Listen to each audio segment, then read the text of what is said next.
So I've just got my bike back. This is the wheel, back wheel.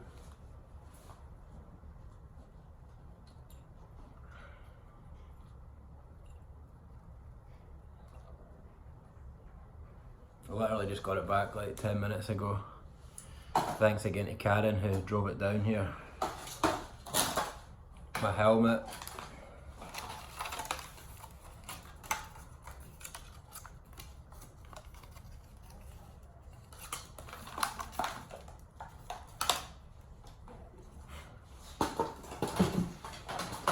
And then,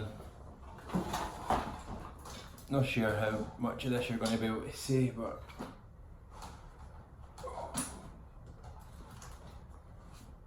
pretty mango.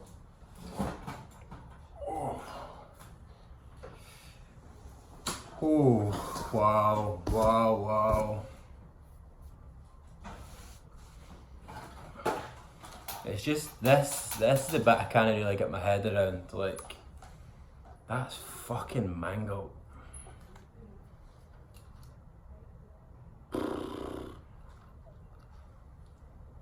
I met with my doctor today, the doctor from Scotland who's flying me home tomorrow. And he pretty much said to me today, just looked me straight in the eye at the end and said, you're very lucky to be alive. Like, you have like landed on your feet big time. And he also said something to me. He said that he said pretty much that he never said, he obviously can't say these things are definite, but he says the fact that you were so physically fit might be the reason that you're still alive. Just think about that. The fact that I was so physically fit and in shape might have saved my life. There's a lesson for everybody. And I found out today as well, I didn't even really know this, but I'm sure they told me, but I can't remember it. It says on my, like I got all my documents and stuff today because I'm leaving. And it says on there that, in fact, give a minute, I'll go and get it.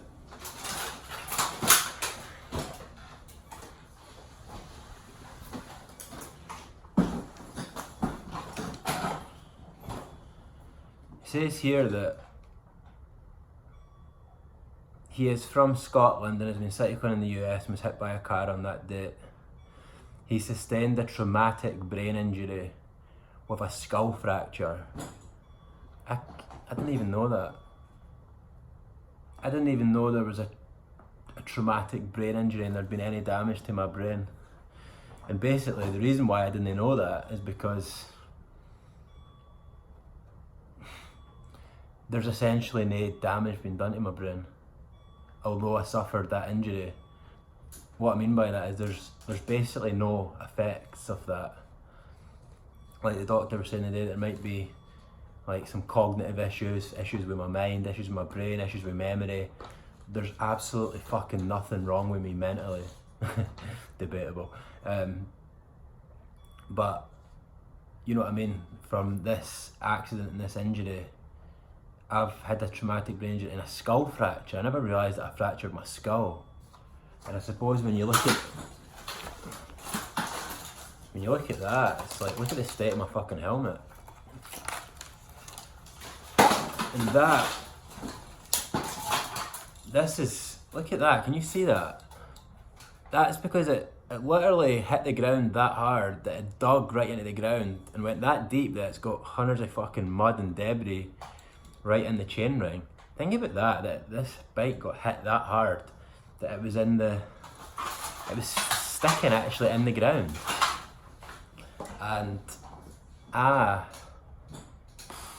wow, I've pretty much walked away for this scot-free. Like, if you look at me now, like I'm so fit and well. Like, a few broken ribs, broken heel, whatever, broken ankle, but to get a fractured skull and a traumatic brain injury and to be cognitively so well and have so much clarity in my mind and have so much peace of mind and to be so happy and to be so optimistic and be so positive and to be so determined that I never even once consider getting back on a bike, just automatically getting back on a bike is just, I don't know what to say. I really don't know what to say. It's, wow. I've been in this rehab centre now for a couple of weeks, and the leaving tomorrow and the last few days, especially in the last week, I've gotten to know so many of the people here and so many of the families that are in here. And when I say families, because the reality of the situation is that a lot of the people that are in here I'm not able to communicate with because their injuries are so severe and they've had so much brain trauma and brain injuries, and they're just, and so I've spoke with families and I've met people and I've told them about what happened to me, and they've told me the situation with their, whoever it is that's in here, and I've just been so lucky, man. Like, and even when Karen dropped the bike off there, she said that the officer was really concerned about me, and his name's Samuel, one of the rangers, and he said that he was just so concerned for me that night because he thought there's no way that guy's coming through that, gone through what happened to him. And even my doctor today said to me that, like, with the injuries that I had, that he said that I could easily be dead, like so easily be dead. Wow. And I'm going to make a full physical recovery. No lasting brain damage, no lasting anything. Every single thing that I've got, and within about 3 months will be fully healed.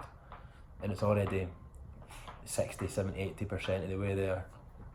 And wow, I just feel like the luckiest guy in the world, and that's not the first time this has happened as well. That's, 5 years ago I walked away from a 70-mile-an-hour car crash with no physical injuries.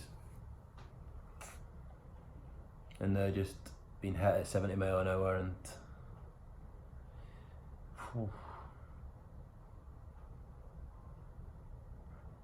what do you say to that? It's like,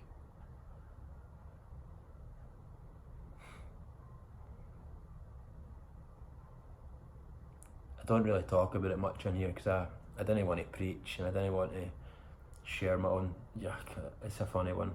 But there's so many things that when I finally write a book about all this, that like the spiritual element of all this, and this isn't just happening by chance. There's no fucking way. There is no fucking way. All the things that have happened in my life in the last 5 years, this is all just an accident, and it's all just happened coincidentally. There's a fucking reason behind this, and I am still here, and I don't think that's an accident either. And there's definitely something that I was meant to do when I was here. 100% believe that. And I get to leave here very luckily with no injuries, essentially, long term. No brain damage, no injuries, full recovery. I get to go out there, get back on my bike, and get to just keep doing what I do, and I'll never stop. I'll never stop, never. If I get hit the first day back in the road, then I'll recover again and go at it, and I'll just not stop. And I suppose now that I'm leaving here, I need to say like a massive thank you to the people at the Texas Neuro Rehab Centre who became such a big part of my life in the last couple of weeks. I've just gotten to know so many of them so well, and obviously excited to be getting home to Scotland just because that's what I've been hoping for the whole time, but also a wee bit sad to be leaving these people. I feel like very much a part of this community, and going to be quite emotional saying bye to some of these people who've really helped me, all the doctors, all the nurses, all the techs, just so many of them. But I will come back here. I will come back here in April to begin my cycle, and then I'll come back here in 5 years' time in the real yellow jersey when I win the Tour de France, and I'm sure that'll be a great moment for all the people here and all the people that have been a part of this from the last 5 years to now. And I'll not stop. I'll never stop. I just keep going. I just keep moving forward, and I know exactly why I'm here and what I'm going to do. And getting out of here is the next step. I know what I'm going to do. I'm very lucky to be alive.